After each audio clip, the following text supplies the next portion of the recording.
بسم اللہ الرحمن الرحیم الحمدللہ رب العالمین والصلاة والسلام علی سید الانبیاء والمرسلین۔ 30 جولائی بروز اتوار سینٹ آف پاکستان کا سیاہ ترین دن ٹھہرا، جس میں اسلام پاکستان مخالف بل پیش کیا گیا۔ مفتیان کرام، قانونی ماہرین اور معاشرہ کے تمام شعبوں سے تعلق رکھنے والے اہل ایمان نے اس نام نہاد پرتشدد انتہا پسندی بل کو اسلام کی اساس پر شدید حملہ قرار دیا۔ کفر کے ایجنڈے کی تکمیل کی خاطر اسلام کو پرتشدد انتہا پسندی سے جوڑ دیا گیا، شہریوں کے بنیادی حقوق پامال کیے گئے، انسانی حقوق کی سنگین خلاف ورزی کی گئی، آزادی اظہار رائے پر قدغن لگائی گئی،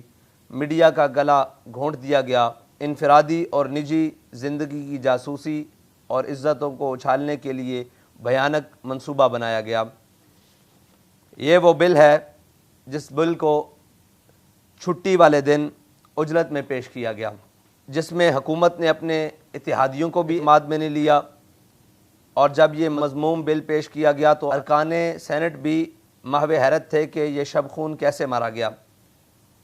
اس بل نے ہر پاکستانی کے دل کو چھلنی کر دیا، غریب عوام کے حقوق پر ڈاکہ ڈالا، میڈیا کی آزادی کو سلب کر لیا اور قادیانیوں کو مسلم قرار دینے کی کوشش کی گئی۔ وہ شہری جو اپنے حقوق کی آواز اٹھانا چاہتا ہے،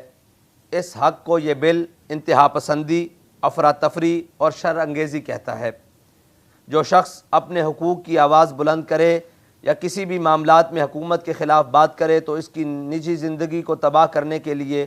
یا اس کی نجی زندگی کی جاسوسی کرنے کے لیے یہ بل ہر سرکاری ادارے اور ہر حکومت کو اجازت دیتا ہے۔ آئین پاکستان کے اندر لکھا ہوا ہے کہ پاکستان کے اندر کوئی قانون اسلام، قرآن و سنت کے منافی نہیں بنے گا۔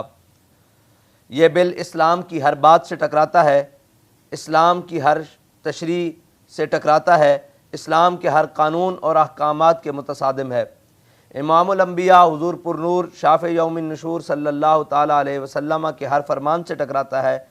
تو یہ بل صاف ظاہر ہے کہ شریعت کے بھی متصادم ہے، اسلام کے متصادم ہے اور آئین پاکستان کے بھی متصادم ہے۔ سب سے بڑھ کر بل کے مندرجات کے مطابق دین، شاعر اسلام، مقدسات اسلام اور ختم نبوت کی توہین اور کھلم کھلا گستاخی کرنے والے کو نہ مجرم سمجھا جائے گا اور نہ ہی دائرہ اسلام سے خارج۔ قرآن و سنت کے مطابق 73 کے آئین میں مسلمان کی تعریف کو بھی بدل دیا گیا، چنانچہ قادیانی اور گستاخان مقدسات اسلام کو بھی مسلمان کہنے کی مذموم جسارت کی گئی۔ نیز 295 کے قانون کو عملاً غیر مؤثر قرار دینے کی بھرپور ناکام کوشش کی گئی۔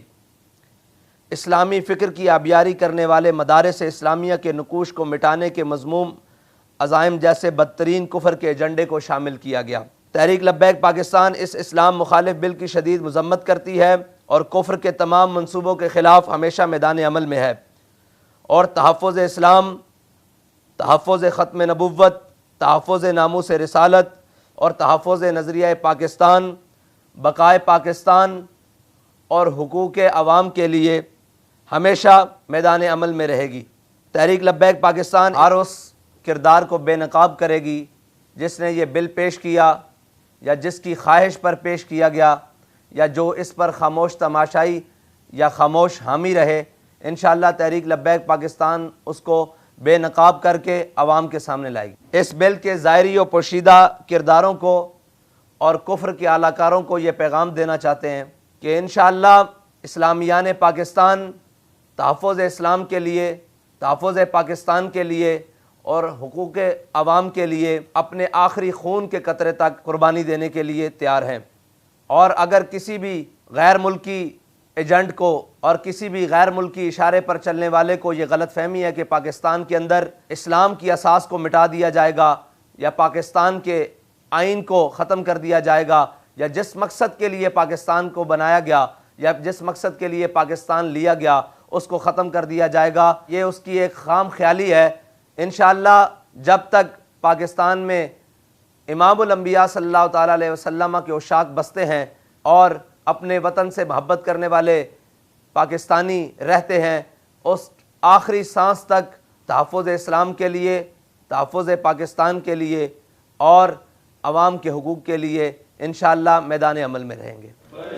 لبیک یا رسول اللہ لبیک، لبیک لبیک یا رسول اللہ لبیک، لبیک